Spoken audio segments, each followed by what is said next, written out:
Hello बच्चों, welcome to career part tuition classes. तो आज का हमारा टॉपिक है इलेक्ट्रिकल कंडक्टिविटी। अभी तक हमारा most of the topic cover हो चुका है, मतलब 90% सिलेबस सॉलिड स्टेट का हो चुका है। तो अब हमारा नेक्स्ट टॉपिक है इलेक्ट्रिकल कंडक्टिविटी। ये थोड़ा फिजिक्स से रिलेटेड कंसेप्ट है, तो समझने में काफ़ी ईजी भी बोल सकते हैं, कॉम्प्लिकेटेड भी बोल सकते हैं। ठीक है, तो जिनको फिजिक्स नहीं पसंद है उनको तो ये एटलीस्ट पढ़ना ही है। और केमिस्ट्री तो कॉमन है आपको, तो इसमें बहुत सी कंसेप्ट जो रहेंगे फिजिक्स से रिलेटेड है ही। तो इलेक्ट्रिकल कंडक्टिविटी का मतलब होता है इलेक्ट्रिसिटी किस एलिमेंट से फ्लो होती है। जैसे आप बहुत सारे एलिमेंट्स ऐसे दिखते हो जिसमें से इलेक्ट्रिसिटी अचानक से इफिशिएंटली फ्लो होती है, पर ऐसे भी बहुत सी चीज़ें होती है जिसमें से इलेक्ट्रिसिटी बिल्कुल भी फ्लो नहीं होती। और कुछ ऐसे एलिमेंट्स भी होते हैं जिसमें से इलेक्ट्रिसिटी बहुत कम या थोड़ी ज़्यादा इस तरीके से फ्लो हो सकती है। तो ऐसी चीज़ों के बारे में हमें पढ़ना है, क्योंकि ये सभी है तो है सॉलिड ना, सभी सॉलिड है। तो इस तरीके के सॉलिड्स हैं, तो ज़िंदगी में हम ऐसी तरीके के बहुत सारे सॉलिड्स मिलते हैं जिसमें से इलेक्ट्रिसिटी बहुत इफिशिएंटली पास होती है, जिसमें से बिल्कुल भी नहीं होगी, और किसी किसी चीज़ों में से थोड़ी बहुत इलेक्ट्रिसिटी पास होगी। तो ऐसे ही चीज़ों के बारे में हमें पढ़ना है। और इसमें से इलेक्ट्रिसिटी पास कितनी इफिशिएंटली होती है, क्यों नहीं होती है, क्यों बिल्कुल भी नहीं हो रही है, क्यों थोड़ी सी हो रही है, ये भी हम पढ़ेंगे, जिसको कहा जाता है बैंड थ्योरी। ठीक है, तो इलेक्ट्रिकल कंडक्टिविटी देखते हैं हम। तो इलेक्ट्रिकल कंडक्टिविटी में जिसमें से इलेक्ट्रिसिटी पास होती है इसको कहा जाता है कंडक्टर्स। ठीक है, तो कंडक्टर्स का मतलब ही होगा कि कंडक्ट करने वाला, इलेक्ट्रिसिटी कंडक्ट करने वाला। ठीक है, अब इसमें हम मेटल्स भी बोल सकते हैं। ठीक है, मेटल्स पता है ना आपको, तो मेटल्स में से इलेक्ट्रिसिटी पास होती है। क्यों पास होती है, हमने स्टार्टिंग में पढ़ा था, क्योंकि मेटल्स में होते हैं इलेक्ट्रॉन्स। जितने फ्री इलेक्ट्रॉन्स रहेंगे जितनी चीज़ों में, ठीक है ना, फ्री इलेक्ट्रॉन्स जितने रहेंगे उसमें से उतनी ही इलेक्ट्रिसिटी इफिशिएंटली पास होंगे, ये तो आपको पता ही है। ठीक है, तो जैसे मैंने कहा था कि ग्रेफाइट में से इलेक्ट्रिसिटी पास होती है क्योंकि इसमें फ्री इलेक्ट्रॉन्स है, पर डायमंड से इलेक्ट्रिसिटी पास नहीं होती क्योंकि डायमंड इतना स्ट्रॉन्ग एलिमेंट है कि उसमें फ्री इलेक्ट्रॉन्स है ही नहीं। तो वैसी ही चीज़ें हमें पढ़नी है। तो कंडक्टर्स का मतलब होता है solid having electrical conductivity range. अब इलेक्ट्रिकल कंडक्टिविटी रेंज होनी चाहिए 10⁻²⁷ 4 से 7 तक की रेंज में जो भी पार्ट्स रहेंगे ओहम के साथ इसका यूनिट है। ठीक है, तो जिसकी रेंजेस रहेंगी 10⁻⁴ to 7, मतलब ऐसे मेटल्स जिसकी रेंज यहाँ तक जाएंगी, ठीक है, अप्रोक्सीमेटली इतनी रेंज होंगी, उसको कहा जाता है कंडक्टर्स। उसमें से इलेक्ट्रिसिटी तभी पास होंगी जब इतनी रेंज शो करेगा, इतना वोल्टेज शो करेगा। So metals are the conductors because it shows the movement of ions. और मैंने पहले ही कहा कि मेटल्स में फ्री आयंस होते हैं, उस वजह से उसमें से इलेक्ट्रिसिटी पास होती है। तो आपको पता है आयरन पे 2+3+ चार्जेस होता है, कॉपर पे भी 2+3+ चार्ज होता है, सिल्वर पे भी 2+ चार्ज होता है, गोल्ड पे भी 2+3+ चार्ज होता है। तो जितने चार्जेस प्लस चार्जेस है, मतलब ये इलेक्ट्रॉन्स लॉस कर सकते हैं, मतलब इनके पास एक्स्ट्रा इलेक्ट्रॉन्स है, और एक्स्ट्रा इलेक्ट्रॉन्स होने की वजह से इसमें से इलेक्ट्रॉन्स निकलेंगे, और उस वजह से ही एफिशिएंटली इलेक्ट्रिसिटी पास करते हैं। नेक्स्ट है इंसुलेटर। इंसुलेटर का मतलब होता है जिसमें से इलेक्ट्रिसिटी बिल्कुल भी पास नहीं होगा। जैसे आप प्लास्टिक ले लो, रबर ले लो, वुड ले लो, चारकोल ले लो, इसमें से आप कितना भी इसमें इलेक्ट्रिसिटी पास करने की कोशिश करोगे पर इसमें से इलेक्ट्रिसिटी पास नहीं होती है। ठीक है, तो इसको कहा जाता है इंसुलेटर्स। अब इनकी जो रेंज रहेंगी वो काफ़ी ज़्यादा है, माइनस में दिखेगी आपको, मतलब काफ़ी कम है। 10⁻⁻20 to 10⁻⁻10, ये इसकी रेंज हो गई। ठीक है, तो इंसुलेटर्स की रेंज 10⁻20 to 10 है, उस वजह से इसमें से इलेक्ट्रिसिटी पास नहीं होती, इसलिए इसको इंसुलेटर कहा जाता है। और इंसुलेटर के साथ साथ जैसे नॉन मेटल्स, अब नॉन मेटल्स मतलब जो मेटल प्रॉपर्टी नहीं दिखाते वो नॉन मेटल। जैसे हम अपने 10th तक पढ़ा होगा कि कोई भी सॉलिड डिफ्रेंसिएशन होता है तो मेटल और नॉन मेटल में। ठीक है, तो मेटल और नॉन मेटल तो हम ये अभी 10th तक पढ़ चुके, पर 12th का कंसेप्ट आपका थोड़ा सा ज़्यादा है। ठीक है, तो नॉन मेटल्स जो होंगे वो इंसुलेटर होंगे, जैसे इसमें प्लास्टिक, रबर, वुड, चारकोल आप लिख सकते हो। ठीक है, एंड थर्ड पार्ट है सेमी कंडक्टर। अब जैसे मैंने कहा कि ये दो चीज़ें हैं जिसमें से एक में से इलेक्ट्रिसिटी बहुत अच्छे से पास होती है, एक में से बिल्कुल भी पास नहीं होती। पर ऐसी भी कुछ चीज़ें होती हैं जिसमें से इलेक्ट्रिसिटी एज इफिशिएंटली एज उतनी इफिशिएंट नहीं और उतनी कम भी नहीं, इसके जैसी बहुत ज़्यादा भी नहीं, उसके जैसे बहुत कम भी नहीं। इस तरीके के भी कुछ मटेरियल्स होते हैं जिसको कहा जाता है सेमी कंडक्टर। ठीक है, तो सेमी कंडक्टर मतलब सेमी मतलब आधा, कंडक्टर मतलब वही इलेक्ट्रिसिटी कंडक्ट करने वाला, तो थोड़ी बहुत इलेक्ट्रिसिटी जो कंडक्ट करे इसको कहा जाता है सेमी कंडक्टर। तो सॉलिड हैविंग इलेक्ट्रिकल कंडक्टिविटी इनकी रेंज रहेंगी 10⁻⁶ to 10⁻⁴। ठीक है, -6 से 4 तक की रेंज है, मतलब इसको कहा जाता है सेमी कंडक्टर। इसकी जो रेंज रहेंगी वो कंडक्टर और इंसुलेटर के बीच में रहेंगे। तो जो मेटलॉइड्स है, मेटलॉइड्स मतलब जो मेटल और नॉन मेटल दोनों की प्रॉपर्टी दिखाती है, तो आपको पता ही है मेटल और नॉन मेटल, मेटल और नॉन मेटल के बीच के अपने पता होगा पीरियोडिक टेबल में जो आपने देखा है, पीरियोडिक टेबल में जो इस तरीके की जिगजैग लाइन बनी है, और जिगजैग लाइन पे जो भी एलिमेंट्स है उसको कहा जाता है मेटलॉइड्स। उसमें आपका सिलिकॉन, जर्मेनियम, टेल्यूरियम, पोलोनियम वगैरह वगैरह कुछ एलिमेंट्स जाते हैं। तो मेटल्स और नॉन मेटल्स के बीच की जो रेंज रहेंगी, ठीक है, नॉन मेटल्स हमारे इस साइड है पीरियोडिक टेबल के, और मेटल्स हमारे इस साइड है, और नॉन मेटल्स और मेटल्स के बीच के जो भी प्रॉपर्टीज शो करते हैं, ठीक है, तो नॉन मेटल्स और मेटल्स, सॉरी हाँ, यहाँ पे मैं लेफ्ट साइड राइट साइड में आपका नहीं बना रही हूँ, आपकी पीरियोडिक, क्योंकि मेरा हैंड्स उल्टा सीधा हो सकता है, तो मेटल और नॉन मेटल के बीच में आपको ये जिगजैग लाइन याद रखिए पीरियोडिक टेबल की, तो जिगजैग लाइन पे जो भी प्रॉपर्टीज दिखाते हैं, जो भी एलिमेंट्स जिगजैग लाइन पे बैठे, उसको कहा जाता है मेटलॉइड्स, क्योंकि ये इलेक्ट्रिसिटी फ्लो करते हैं, पर कब, जब इसको हम थोड़ी बहुत एनर्जी पास करेंगे, इसको अगर हम थोड़ी सी हीट देंगे तो उसमें से इलेक्ट्रिसिटी पास होती है। अब इलेक्ट्रिसिटी पास होने का रीज़न ये है कि कोई भी चीज़ गर्म होती है, जैसे आपको पता है कि आपने स्पून रख दिया है, स्टील का स्पून आपने एक बर्तन में रख दिया और वो बर्तन गर्म हो रहा है, तो वो गर्म होने के साथ साथ अगर वो बर्तन गर्म हो रहा है तो उसमें से हमारा जो स्पून रहेगा वो स्पून भी गर्म होगा, ठीक है, क्यों, क्योंकि इसमें से इलेक्ट्रॉन्स जो है इसमें तो है ही, ठीक है, ये चीज़ तो गर्म हो ही रहे, पर इसके साथ साथ इलेक्ट्रॉन्स ऊपर ऊपर जाके ये चीज़ तक गर्म कर रहे, तो इसको हमें, इसकी वजह से हमें हार्म हो सकता है, हाथ में हमारे चटका लग सकता है, ठीक है, तो इलेक्ट्रिसिटी, क्योंकि इलेक्ट्रॉन्स जो है वो पास हो रही है ऊपर तक, पर अगर वही हैंडल को हम वुड या चारकोल का लगा दें, ठीक है, ये हैंडल जो है मैंने वुड या चारकोल का बना दिया, सॉरी नॉट चारकोल, वुड या प्लास्टिक का बना दिया या रबर का बना दिया, तो उसमें से इलेक्ट्रिसिटी पास नहीं होगी, मतलब आपका जो हैंडल है वो गर्म नहीं होगा, मतलब वो क्या है, तो वो इंसुलेटर है। तो इस तरीके के एग्जाम्पल, तो ये हो गया आपका मेटल, ठीक है, जिसको हम कहेंगे कंडक्टर, ठीक है, और ये रहेगा आपका नॉन मेटल, ठीक है, जिसको हम कहेंगे इंसुलेटर। और अभी हम जो पढ़ेंगे जैसे सिलिकॉन और जर्मेनियम, तो आपके जो डायोड्स में यूज़ होता है, ट्रायोड्स में यूज़ होता है, सोलर पैनल में स्पेसिफिकली आपके सेमीकंडक्टर सोलर पैनल्स में वगैरह यूज़ होते हैं, इसलिए इसको सेमीकंडक्टर, क्योंकि वो इलेक्ट्रिसिटी इफिशिएंटली, बहुत बहुत इफिशिएंटली नहीं और बहुत कम भी नहीं, वो जब हीट होती है तब इलेक्ट्रिसिटी इसमें से पास हो सकती है, ठीक है। तो कभी भी आपको याद रखना है कि इलेक्ट्रॉन्स जब इलेक्ट्रिसिटी पास करते हैं तो आपको पता है कि हमने मॉलिक्यूलर ऑर्बिटल थ्योरी पढ़ी है, और मॉलिक्यूलर ऑर्बिटल थ्योरी में एमओटी थ्योरी याद होगा, तो मॉलिक्यूलर ऑर्बिटल थ्योरी में हमने दो लेवल्स पढ़ी थी इसकी, एक था हमारा T2G लेवल और एक था EG लेवल। अब जो इलेक्ट्रॉन्स नीचे रहेंगे, ठीक है, इलेक्ट्रॉन्स जो है यहाँ पे है नीचे, अब ये इलेक्ट्रॉन्स ऊपर जंप कब करेंगे, जब उसको हीट या एनर्जी मिलेगी। अब इसको हम हीट प्रोवाइड कर रहे हैं, ठीक है, मैंने इसको हीट प्रोवाइड किया, हीट प्रोवाइड करने के बाद यहाँ के इलेक्ट्रॉन्स ऊपर जंप कर रहे हैं, कब जंप कर रहे हैं, जब मैंने इसको कोई स्पेसिफिक हीट या एनर्जी प्रोवाइड की। तो उसी तरीके से एमओटी थ्योरी के हिसाब से ही होता है कि हमारे दो लेवल्स होते हैं, T2G से EG लेवल, जो मॉलिक्यूलर ऑर्बिटल थ्योरी आपने पढ़ा होगा, उसमें स्प्लिटिंग देखा था हमने, 1s2 2s2 इलेक्ट्रॉनिक कॉन्फ़िगरेशन का स्प्लिटिंग, तो जिनको याद नहीं है वो 11th का थोड़ा सा बुक निकालो और उसको रिवाइज करते चलो, ठीक है। तो मॉलिक्यूलर ऑर्बिटल थ्योरी में मैं थोड़ा सा ओवरव्यू देती हूँ कि T2G और EG दो लेवल्स है, इसके इलेक्ट्रॉन्स यहाँ जंप कब करेंगे, जब हम उसको स्पेसिफिक हीट या एनर्जी प्रोवाइड करेंगे, हीट या एनर्जी देने की वजह से ही नीचे की जो इलेक्ट्रॉन्स है ऊपर जंप करते हैं, और जब इलेक्ट्रॉन्स नीचे से लोअर स्टेट, ठीक है, ग्राउंड स्टेट याद होगा, तो ग्राउंड स्टेट से एक्साइटेड स्टेट जब जंप करते हैं, ग्राउंड स्टेट से एक्साइटेड स्टेट जब इलेक्ट्रॉन्स जंप करेंगे तभी एनर्जी हमारी इफिशिएंटली फ्लो होती है। अब ये जो ग्राउंड स्टेट और एक्साइटेड स्टेट है इसमें थोड़ा सा डिफ्रेंसिएशन है, ठीक है, तो मैं पहले आपको ये बता देती हूँ कि जो सॉलिड रहता उसमें दो तरीके के बैंड्स रहते हैं। अब ये बैंड्स क्या है एग्जैक्टली, तो वो बता देती हूँ। तो जो भी सॉलिड है उसमें दो तरीके के बैंड्स है, जिसको कहा जाता है कंडक्शन बैंड या वैलेंसी बैंड। तो जैसे मैं एग्जांपल अगर लूँ, ठीक है, तो causes of conductance in solid, अब किसी सॉलिड में से कंडक्टेंस इलेक्ट्रिसिटी कैसे पास होती है, तो उस तरीके उसमें होते हैं दो तरीके के बैंड्स।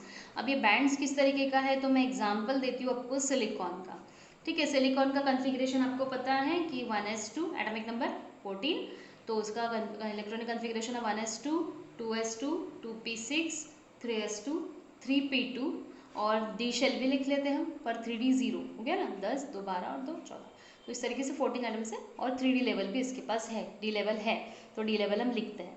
तो हमारा जो गैप्स है, जैसे मैं कह रही हूँ कि ये जो 1s2 2s2 2p6 ये तो कंप्लीट है, ठीक है, तो ये ऑलरेडी कंप्लीट है, तो इनका तो कोई मैटर नहीं है। अब हमारे पास बचा है 3s2 3p2 और 3d।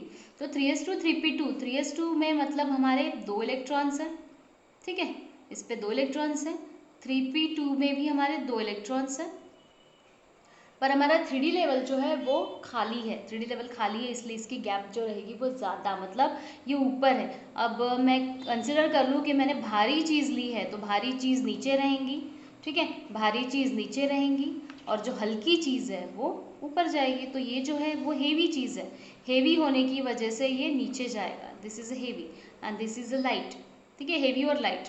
तो हेवी होने की वजह से इसमें इलेक्ट्रॉन्स है, उस वजह से वो नीचे रहेंगे, और जो ऊपर रहेगा उसको हल्का जो रहेगा वो ऊपर जाएगा। तो इस तरीके के बैंड्स क्रिएट हो जाती है। ये थोड़ा सा एक्स्ट्रॉर्डनरी, मतलब बोल सकते हैं कि एक्सपेरिमेंटल, इसका कोई प्रूफ नहीं है बट है, वैल्यूड है। अगर इलेक्ट्रिसिटी फ्लो होते दिख रही है आपको, मतलब इसमें कुछ तो है ना इंपॉर्टेंट चीज़ें, तो ये आपको प्रैक्टिकल पार्ट बोल सकते हैं। तो जैसे मैं बता रही हूँ कि जो 3s2 3p2 है, इसमें दो इलेक्ट्रॉन्स और 2 इलेक्ट्रॉन्स होने की वजह से ये नीचे के लेवल्स पे है, ठीक है। जैसे हम बोल सकते हैं इसको T2G लेवल बोल सकते हैं। और ऊपर जो है 3D जो है वो ऊपर, क्योंकि हल्का है, इसमें खाली है, ब्लैंक का इलेक्ट्रॉन्स नहीं है इसमें, उस वजह से वो अपर लेवल पे है, ठीक है। तो इसमें 2 बैंड्स तैयार हो जाते हैं, इसको कहा जाता है आपका कंडक्शन बैंड, ठीक है। जो नीचे रहेगा, ठीक है, सॉरी, नीचे जो रहेगा वो वैलेंसी बैंड कहलाता है और ऊपर जो रहेगा वो कंडक्शन बैंड कहलाता है। अब ये जो ऊपर है और नीचे दो मैंने बैंड्स लिख दिए, तो ऊपर जो है वो कंडक्शन, जिसमें से कंडक्टिविटी होनी चाहिए, और नीचे जो है वो वैलेंसी बैंड।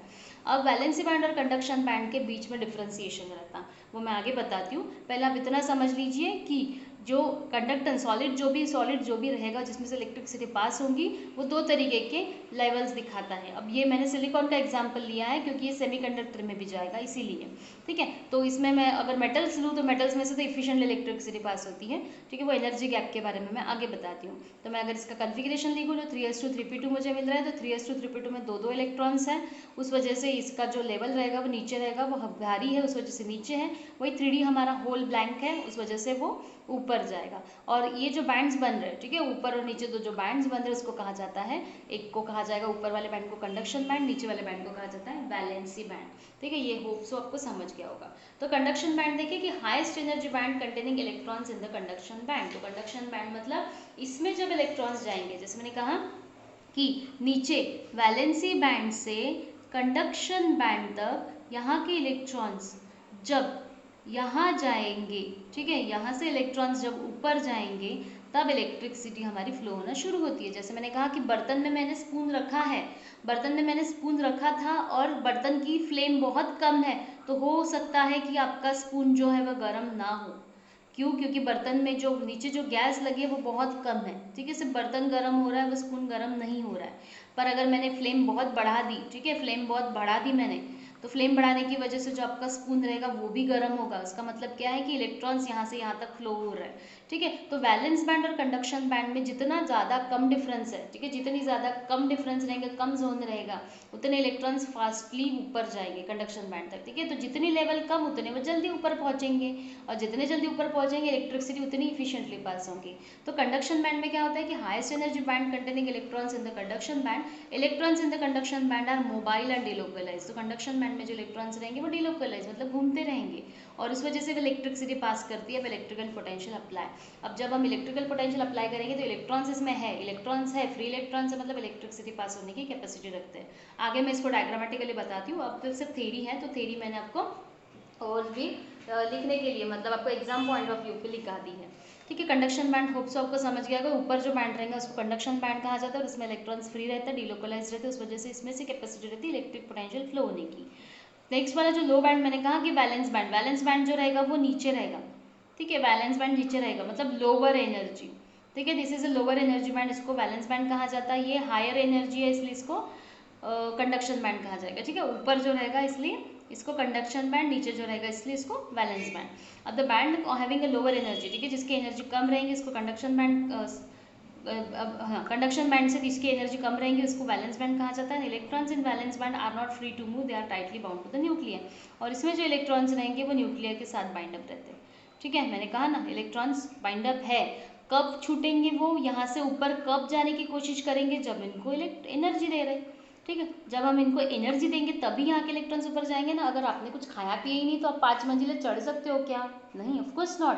अगर आपके पेट में एनर्जी है तो आप 10 मंजिला भी चढ़ो, ठीक है। पर अगर आपके पेट में एनर्जी ही नहीं है तो आप पहले ही थके आ रहे हो, पहले 2 दिन से बीमार थे, एनर्जी नहीं है बॉडी में, बिल्कुल ग्लूकोज लेवल नहीं है, उस वजह से आप यहाँ अपने वाइंड अप पोजिशन पर ही रहोगे, ऊपर नहीं जा सकते।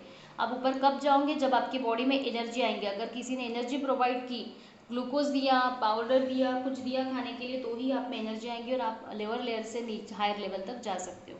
सेम थिंग होता है वैलेंस बैंड में, जो इलेक्ट्रॉन्स होते हैं वो बाइंड अप पोजीशन में होते हैं और वो नीचे से ऊपर कब जाएंगे, तो जब उनको एनर्जी मिलती है। जैसे मैंने कहा स्पून मैंने ऐसे ही रख दिया तो वो अपने आप गर्म नहीं होगा, मैं जब तक उसको धूप में नहीं रखूंगी या किसी बर्तन में, ऐसे बर्तन में रखूंगी या डायरेक्ट गैस पे रखूंगी तो ही वो गर्म होगा। इसका मतलब उसको एनर्जी मिल रही तभी वहाँ के जो इलेक्ट्रॉन्स है, फ्री इलेक्ट्रॉन्स फ्री हो रहे हैं, न्यूक्लियस से छूट रहे हैं और ऊपर जाके वो गर्म हो रहे हैं, इलेक्ट्रिसिटी या हीट पास कर रहे हैं।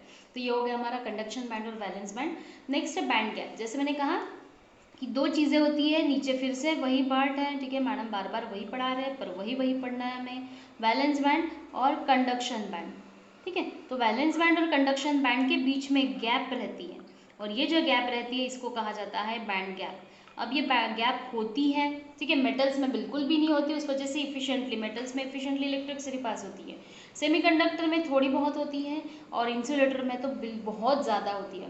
तो जितनी ज़्यादा गैप, जैसे मैंने कहा कि डिफरेंस बहुत, डिस्टेंस बहुत है, अगर एक मैंने कहा कि यहाँ पे एक पहाड़ है मेरा, ठीक है, एक यहाँ पे पहाड़ है और यहाँ पे एक पहाड़ है, तो मैं इजीली यहाँ से, ठीक है, एक इंसान यहाँ से इजीली यहाँ जंप कर सकता है, ठीक है, क्योंकि गैप कम है। पर अगर पहाड़ों के बीच में गैप बहुत है, ठीक है, तो एक छोटा बच्चा अगर लिया मैंने तो यहाँ से यहाँ तक वो जंप नहीं कर पाएगा क्योंकि उसको डर है कि वो नीचे गिर जाएगा। मतलब ये जो हो गया बोल सकते हैं हम, ठीक है। और मैं मेटल भी बता देती हूँ, यहाँ पे तो सीधा सीधा रास्ता है, बिल्कुल भी गैप नहीं है, तो गैप नहीं है मतलब यहाँ से एक इंसान सीधा यहाँ तक जा सकता है, ठीक है। तो ये हो गया मेटल, ठीक है, ये हो गया सेमी कंडक्टर, ठीक है, बहुत कम लोग इसमें से पास कर सकते हैं, सभी इलेक्ट्रॉन्स पास नहीं करेंगे। और ये हो गया इंसुलेटर, ठीक है। आई होप सो आपको समझ रहा होगा, पीछे मैंने डायग्राम्स ड्रॉ की गई है तो वो मैं बता देती हूँ।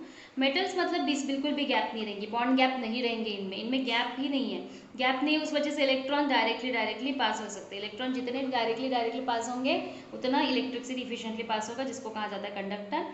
सेमी कंडक्टर का मतलब होता है इसमें गैप रहेगी पर बहुत ज़्यादा नहीं, ठीक है, बहुत ज़्यादा नहीं, मतलब आसानी से बहुत से लोग या बहुत से इलेक्ट्रॉन्स यहाँ से यहाँ जंप कर सकते हैं।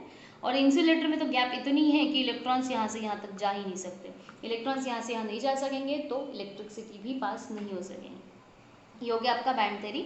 और एज इट इज़ ये मैंने बैंड थ्योरी बहुत अच्छे से बताई है। तो बैंड थ्योरी में कंडक्शन बैंड कहा था, कंडक्शन बैंड जो ऊपर रहेगा, ठीक है, सबसे ऊपर वाला जो बैंड रहेगा उसको कंडक्शन बैंड कहा जाता है, जो नीचे रहेगा उसको वैलेंस बैंड कहा जाता है, और वैलेंस बैंड और कंडक्शन बैंड के बीच में जो गैप रहेगी उसको कहा जाता है बैंड गैप। ये बहुत अच्छे से याद रखना है क्योंकि इस पर क्वेश्चनिंग्स रहती हैं, 1-2 मार्क्स के लिए, ज़्यादा नहीं पर रहती हैं, और कॉम्पिटिटिव में तो बहुत सारे क्वेश्चंस आ सकते हैं इसके रिलेटेड, ठीक है। तो जैसे मैंने कहा कि कंडक्टेंस कब होगा किसी भी सॉलिड में से, तो वो 2 टाइप के बैंड दिखाता है, एक तो वैलेंस बैंड और कंडक्शन बैंड। और वैलेंस बैंड मतलब जो भरा पूरा परिवार रहेगा वो नीचे रहेगा, हैवी भारी भरकम है, हल्की चीज़ें जो रहेंगी वो ऊपर रहेंगी, भारी चीज़ें नीचे रहेंगी, और वो भारी और हल्की चीज़ों के बीच में जितना डिफरेंस रहता है उसको कहा जाता है बैंड गैप। और नीचे जो रहेगा उसको वैलेंसी बैंड, ऊपर जो रहेगा उसको कंडक्शन बैंड, और उन दोनों के बीच में जो रहेगा गैप। अब वो गैप अगर बहुत ज़्यादा है तो वो हो गया आपका इंसुलेटर, गैप मीडियम है तो वो रहेगा सेमीकंडक्टर, और बिल्कुल भी गैप नहीं है तो उसको कहा जाता है मेटल्स, ठीक है, या कंडक्टर्स। होप सो आपको ये बैंड थ्योरी समझ में हो। और अच्छे से समझने के लिए मैंने पीछे मैग्नीशियम का एग्जाम्पल दिया है। Better understanding of band theory, अगर बैंड थ्योरी को आपको अच्छे से एक्सप्लेन करना है तो मैंने मैग्नीशियम का रिप्रेजेंटेशन दिया है कि 1s2 2s2 2p6 3s2। 3s2 के साथ साथ हम 3d भी लिख सकते हैं, इसमें 3d 0 है। तो जैसे मैंने कहा कि 1s2 2s2 2p6 3s2, तो यहाँ पे ध्यान दीजिए, तो 1s2 2s2 2p6 ये भरा हुआ है, इसलिए मैंने ये शेड्स बना दी है कि ये भरा हुआ है। 3s2 और 3p, ठीक है, मैग्नीशियम एक मेटल है, मैग्नीशियम आपको पता है ना मेटल है, और मेटल होने की वजह से इसमें देखिए बैलेंस बैंड और कंडक्शन बैंड में बिल्कुल भी गैप नहीं है, उस वजह से इसमें जो इलेक्ट्रॉन्स रहेंगे, जैसे मैं इसको हीट करना शुरू कर दूंगी तो इसके इलेक्ट्रॉन्स आसानी से ऊपर चढ़ सकते हैं, क्योंकि गैप ही नहीं है ना भाई, गैप ही नहीं है, तो इलेक्ट्रॉन्स यहाँ से ऊपर आराम से जाएंगे, और जितना आराम से जाएंगे उतना इफिशिएंटली इलेक्ट्रिसिटी पास करेंगे। समझ रहे हैं? आई होप सो आपको समझ रहा होगा बहुत ईजीली, ठीक है। तो जैसे मैंने कहा कि lower part of energy level है 1s 2s 2p, ये तो भरा हुआ है तो इनका तो मैटर ही नहीं है, छोड़ दीजिए। Higher part of energy level है 3s और 3p, तो 3s और 3p, 3s में 2 इलेक्ट्रॉन्स है और 3p में भी है, ठीक है। 1s2 2s2 2p6 3s2 12 है तो 3p जो जाएगा और 3d भी जा सकता है। चलो 3p बना लेते हैं, d नहीं बनाया उसने तो 3p बना लेते हैं और बाद में 3d बना लेते हैं, ठीक है। तो इसकी तरफ से तो हम ऐसे देखते हैं कि 3s और 3p, 3d का तो वजूद ही नहीं है इसमें फिलहाल, तो 3s और 3p, तो p जो है खाली है, p खाली है, मतलब 3s के जो इलेक्ट्रॉन्स है वो 3p में जंप कर सकते हैं, आपने पढ़ा था ना, ठीक है, कि जैसे मैंने अगर 1s2 2s2 2p6, तो 3s2 अगर मैंने बनाया 3s2 और 3p जो रहेगा वो 6 रहेगा, 6 मतलब कितने शेड्स, ये 3p, ठीक है, 3p का 6 रहता, तो यहाँ पे 2 इलेक्ट्रॉन्स है। ठीक है, यहाँ पे 2 इलेक्ट्रॉन्स है, तो यहाँ का इलेक्ट्रॉन यहाँ जंप कर सकता है, और जब इलेक्ट्रॉन्स अनपेयर्ड हो जाएंगे तो यहाँ पे इलेक्ट्रॉन्स है और यहाँ पे एक इलेक्ट्रॉन आ गया, तो ये जो कहा जाता है, इसको कहा जाता है अनपेयर्ड इलेक्ट्रॉन्स। और जितने अनपेयर्ड इलेक्ट्रॉन्स रहेंगे उतनी इफिशिएंटली इलेक्ट्रिसिटी पास हो सकती है। अगर इलेक्ट्रॉन्स बाइंडअप पोजीशन में रहेंगे, इस तरीके से बाइंडअप में रहेंगे, तो इसमें से इलेक्ट्रिसिटी पास नहीं हो सकती, इसको कहा जाता है पेयर्ड। ठीक है, इसको कहा जाता है पेयर्ड, और ये है अनपेयर्ड। अब इलेक्ट्रॉन्स जब अनपेयर्ड होंगे, कब अनपेयर्ड होंगे, जब इसमें हीट देंगे, हम हीट देंगे, हीट या एनर्जी प्रोवाइड करेंगे, तो इलेक्ट्रॉन स्प्लिट हो जाएंगे। स्प्लिट होने के बाद वो यहाँ से 3s का लेवल, तो 3s 1 आ जाएगा और 3p में भी 1 आ जाएगा, तो एक एक इलेक्ट्रॉन्स अनपेयर्ड हो गए, अनपेयर्ड इलेक्ट्रॉन से इलेक्ट्रिसिटी फ्लो करना शो करेंगे। ठीक है, तो ये हो गया आपकी पहले की 11th का पार्ट। अब जैसे मैंने कहा कि 3s और 3p में से इलेक्ट्रॉन्स जंप कर रहे हो, तो साथ साथ में आपको दिखेगा कि इलेक्ट्रिसिटी पास होना शुरू कर देता है। If the gap between valency band and the next higher unoccupied conduction band is large, अगर यहाँ पे जो गैप रहेंगी वो बहुत ज़्यादा रहेंगी, तो वो इंसुलेटर की तरह बिहेव करते हैं, जो मैंने पहले भी बताया है। और गैप जो रहेंगे वैलेंस बैंड और कंडक्शन बैंड का स्मॉल, मतलब थोड़ा बहुत है, जिसमें इलेक्ट्रॉन्स जंप कर सकते हैं, उसको कहा जाता है सेमीकंडक्टर। तो जो मैंने नीचे डायग्राम्स बना दिए, पीछे भी मैंने एक्सप्लेन किया था कि मेटल में वैलेंस बैंड और कंडक्शन बैंड में गैप ही नहीं है। गैप नहीं है मतलब इलेक्ट्रॉन्स नीचे से ऊपर इजीली जा सकते हैं। यहाँ पे सेमीकंडक्टर है, तो वैलेंस बैंड और कंडक्शन बैंड के बीच में यहाँ पे गैप है, तो इलेक्ट्रॉन्स, हाँ, और ये जो है ना, इसको फॉरबिडन जोन भी कहा जाता है। This is a forbidden zone, क्योंकि ये जोन में इलेक्ट्रॉन्स रह नहीं सकते। इलेक्ट्रॉन्स यहाँ से यहाँ जाएंगे ज़रूर, पर यहाँ पे रुक नहीं सकते, वो अगर नहीं एनर्जी है तो वो वापस आ जाएंगे, इसलिए इलेक्ट्रॉन्स को यहाँ से ऊपर जाना बहुत ज़रूरी होता है। अगर वो ऊपर नहीं गए तो इलेक्ट्रिसिटी इनमें से पास नहीं हो सकती। तो सेमीकंडक्टर में कभी कभी हमें हीट या इलेक्ट्रिसिटी पास कर देनी होती है। हीट या इलेक्ट्रिसिटी पास करने से क्या होगा कि वैलेंस बैंड के इलेक्ट्रॉन्स कंडक्शन बैंड में जल्दी पहुँच जाएंगे और इलेक्ट्रिसिटी आपकी जल्दी से पास होना शुरू कर देगी। और यहाँ पे देखिए इंसुलेटर में तो एनर्जी गैप बहुत ज़्यादा है। ठीक है, एनर्जी गैप काफ़ी ज़्यादा है, और उस वजह से वैलेंस बैंड के इलेक्ट्रॉन्स कंडक्शन बैंड तक नहीं जा सकते, और ये इलेक्ट्रॉन्स ऊपर जा ही नहीं सकते, तो इलेक्ट्रिसिटी ऑफकोर्स फ्लो हो ही नहीं। ठीक है, तो ये हो गया हमारे band theory. I hope so आपको बैंड थ्योरी बहुत अच्छे से क्लैरिफाई हुआ होगा। ठीक है, तो बैंड थ्योरी के बाद कॉजेज ऑफ कंडक्टेंस हमने पढ़ लिया कि कॉजेज ऑफ कंडक्टेंस क्या थे, बैंड थ्योरी क्या थे। मैं शॉर्टकट में मेटल्स, इंसुलेटर और सेमीकंडक्टर बताती हूँ, क्योंकि नेक्स्ट हमारा लास्ट टॉपिक रहेगा सेमीकंडक्टर, और सेमीकंडक्टर आपका एक टॉपिक या चैप्टर भी है फिजिक्स में, तो उसमें भी क्लैरिफाई हो ही जाएगा आपको बहुत अच्छे से, जो फिजिक्स में कंसेप्ट रहेंगे। मैं भी पढ़ाने की कोशिश बहुत अच्छे से करूँगी। सेमीकंडक्टर बहुत कॉम्प्लिकेटेड नहीं है, काफ़ी ईजी पार्ट है, उसमें डोपिंग्स या डोपेंट्स वगैरह पढ़ने हमें। अब मेटल्स में देखा कि metals good conductor of electricity, क्यों, क्योंकि इसमें गैप नहीं होती, गैप नहीं है, बिल्कुल भी गैप नहीं है, और गैप नहीं होने की वजह से ये गैप जो है पूरी फिल है, उस वजह से इलेक्ट्रॉन्स जो है अच्छे से ईजीली यहाँ से यहाँ जा सकते हैं। उस वजह से आपको दिखेगा कि बेटर रिजल्ट्स में it will be good conductor of electricity, और इलेक्ट्रॉन्स डिलोकलाइज रहेंगे, नीचे से इलेक्ट्रॉन्स फट से ऊपर चले जाएंगे, और एनर्जी गैप जो एनर्जी बैलेंस बैंड से कंडक्शन बैंड तक इलेक्ट्रॉन्स फटाक से जाएंगे, उस वजह से इसको मेटल्स या कंडक्टर कहा जाता है। इंसुलेटर में देखिए गैप बहुत ज़्यादा है, तो इलेक्ट्रॉन्स नीचे हैं, नीचे तो भरे इलेक्ट्रॉन्स, पर ऊपर नहीं जा पा रहे, क्यों, क्योंकि ये जो जोन है इसको फॉरबिडन जोन या बैंड गैप कहा जाता है, तो ये जो है ये बहुत ज़्यादा है, उस वजह से इलेक्ट्रॉन्स की कैपेसिटी नहीं है यहाँ से यहाँ जंप करने की, और जब इलेक्ट्रॉन्स यहाँ से यहाँ जंप ही नहीं कर सकते तो फिर इलेक्ट्रिसिटी पास होगी ही नहीं। तो इंसुलेटर में बैलेंस बैंड कंप्लीटली फील्ड है, देखिए बैलेंस बैंड तो फील्ड है, पर कंडक्शन बैंड पूरा खाली है, और बैलेंस बैंड और कंडक्शन बैंड के बीच में जो जोन है इसको फॉरबिडन जोन कहा जाता है। जैसे मैंने कहा इलेक्ट्रॉन्स यहाँ रुक नहीं सकते, एक तो इलेक्ट्रॉन्स को यहाँ पहुँचना पड़ेगा या फिर वापस नीचे आना पड़ेगा। ठीक है, तो इसीलिए इसको फॉरबिडन जोन कहा जाता है, उस वजह से कंडक्शन बैंड में से, ठीक है, रिमेन्स वैकेंट, और ये खाली होने की वजह से इसमें से इलेक्ट्रिसिटी पास नहीं हो सकती। ये हो गया इंसुलेटर का पार्ट, एंड लास्ट वन है सेमीकंडक्टर, जो हम आगे कंटिन्यू करेंगे कल से, तो मतलब नेक्स्ट क्लास से। सेमीकंडक्टर जो material in between metal and insulator that are called metalloids, तो मटेरियल मेटल और इंसुलेटर के बीच का पार्ट, मेटल और नॉन मेटल के बीच का, या मेटल और इंसुलेटर के बीच का जो पार्ट रहेगा सेमीकंडक्टर, जिसको सिलिकॉन और जर्मेनियम आप बेस्ट एग्जांपल याद रखिए। इंसुलेटर की तरह बैलेंस बैंड कंप्लीटली फिल्ड होता है इलेक्ट्रॉन्स के साथ, कंडक्शन बैंड इज एम्प्टी। तो यहाँ पे भी अगर देखा जाए, तो मैं अगर डायग्राम्स ड्रॉ कर दूँ तो यहाँ पे भी मैं बना देती हूँ कि वैलेंस बैंड में इलेक्ट्रॉन्स है, ठीक है, this is a valence band, valence band में इलेक्ट्रॉन्स है, पर एनर्जी गैप थोड़ी सी कम है, ठीक है, और उस वजह से इलेक्ट्रॉन्स समथिंग, बहुत सारे नहीं पर सब कुछ इलेक्ट्रॉन्स जो है वो कंडक्शन बैंड की तरफ जा सकते हैं। ठीक है, कंडक्शन बैंड की तरफ जा सकते हैं, तो वैलेंस बैंड से इलेक्ट्रॉन्स कंडक्शन बैंड की तरफ ट्रैवल कर सकते हैं। तो एनर्जी गैप जो है स्मॉल है, स्मॉल होने की वजह से ये जो है इलेक्ट्रॉन्स यहाँ से ऊपर जंप कर सकते हैं, और उस वजह से इसमें से इलेक्ट्रिसिटी पास हो सकती है। अब ये हम थोड़ा सा इसमें हीट या एनर्जी प्रोवाइड कर दें तो और भी अच्छे से इलेक्ट्रिसिटी पास हो जाती है। ठीक है, तो यह था आज का सेमीकंडक्टर पार्ट। तो हमने आज पढ़ा था causes of conductance, band theory पढ़ी है कि इलेक्ट्रिसिटी किस तरीके से फ्लो होती है, क्यों फ्लो होती है, कौन से सॉलिड में से इलेक्ट्रिसिटी फ्लो होगी, कौन से में से नहीं होगी। ठीक है, फिर हमने मैग्नीशियम का एग्जाम्पल लिया था और मैंने आपको 3 पार्ट बता दिए थे, कंडक्टर, इंसुलेटर और सेमीकंडक्टर। उसके साथ साथ मैंने मेटल्स, इंसुलेटर और सेमीकंडक्टर भी बताया, मेटल, नॉन मेटल और सेमीकंडक्टर। तो ये थोड़ा सा ओवरव्यू पार्ट हो गया। ठीक है, आपका बुक का ही पार्ट है। अभी हमारा बहुत पेशेंस रखे हैं आप लोगों ने, लास्ट पार्ट बचा है, लास्ट टॉपिक बचा है सॉलिड स्टेट का। तो आप क्वेश्चन आंसरिंग शुरू कर दीजिए, क्वेश्चन आंसरिंग निकालना। अगर कोई डाउट्स है तो मैं क्वेश्चन आंसरिंग का सॉल्व करने की कोशिश करती हूँ। ठीक है, और एक दिन हम पूरा रिवाइज करा देंगे लास्ट पार्ट में हम थोड़ा सॉलिड स्टेट रिवाइज करा देंगे, तो उसमें वो सबको कवर हो जाएगा। और नेक्स्ट हमारा चैप्टर रहेगा अल्कोहल फिनॉल। ठीक है, ऑर्गेनिक केमिस्ट्री, बहुत सारे रिकमेंडेशंस आ रहे हैं, कमेंट्स आ रहे हैं कि ऑर्गेनिक केमिस्ट्री पढ़ाइए मैम। तो ऑर्गेनिक केमिस्ट्री की तरफ मूव करते हैं हम। ऑर्गेनिक केमिस्ट्री हम शुरू कर देंगे, अल्कोहल फिनॉल एंड ईथर। ठीक है, तब तक के लिए गुड बाय, टाटा।